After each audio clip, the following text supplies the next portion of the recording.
Hi, welcome to our page, The Life of Death Row Inmates' Daughters.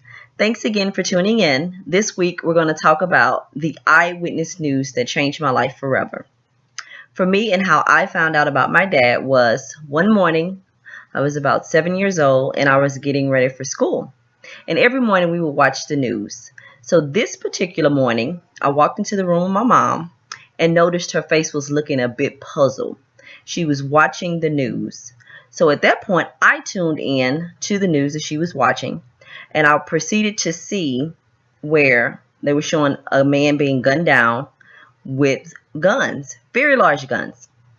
And I noticed that my mom was sniffing, and tears was rolling down her eyes. So I immediately was like, "Mom, what's wrong? Who is that?" And at that time, she turned to me and she said, "That's your dad." And once she told me that, it was like my body froze. As a 7-year-old, of course, you can imagine like what I was experiencing. I didn't want to go to school. In my mind, I was like, everyone's going to know that that's my dad.